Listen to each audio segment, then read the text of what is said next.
Sa modernong Kamaynilaan, may mga nakatindig pa ring bakas ng nakaraan. Ang Intramuros o Walled City, sinilangan ng impluwensya ng Espanya sa Maynila. Narito ang Fort Santiago, kung saan ipiniit si Dr. Jose Rizal. Di may tatanggi ang kakaibang hatak nito sa mga dayo at sa mga nais itong tuklasin sa bagong perspektibo, gaya ng mga content creator. So another day and another vlog. At ngayon pupunta tayo sa nag-iisang cafe dito sa Fort Santiago. At di lang to kahit anong cafe Kasi itong cafe nasa loob ng 400-year-old cistern ng Fort Santiago. Kaya tara, punta natin. Ang coffee hub na ito, dating alhibe o cistern sa dulo ng Fort Santiago. Sabi ko nga na napakasimple na gagawin ko nito. Iilawan ko lang yung mga adobe. Ipapakita ko lang na 400-year-old sila. At yun na ang kagandahan ng lugar na to.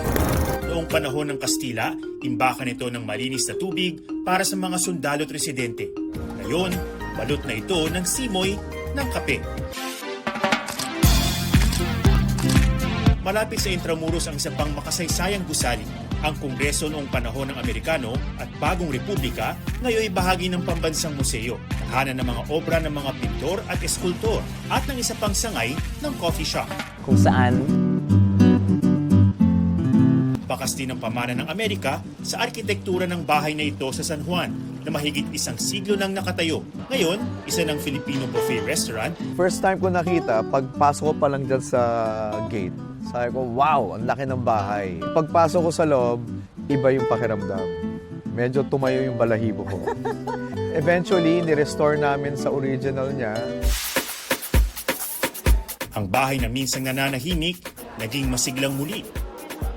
It's also part of our advocacy to promote Filipino cuisine, and with that is the Filipino heritage.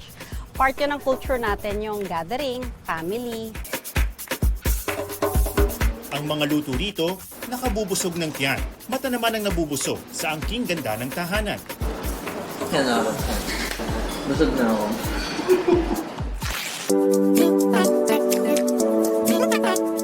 Sa bawat lugar may mga estrukturang niluma ng panahon, ngunit mayaman sa mga kwento ng nakalipas. Naghihintay lang ng tutuklas para lumikha ng bago nitong kabanata. I fell in love with the place. Kwento niya, history niya, and yung ganda niya, yung charm, yung ibang experience na mabibigay sa pagkakape mo. Actually, ang nagbibigay ng panibagong buhay dito sa napaka-heritage house na to is yung mga guests na pupasok. It really gives life to the house.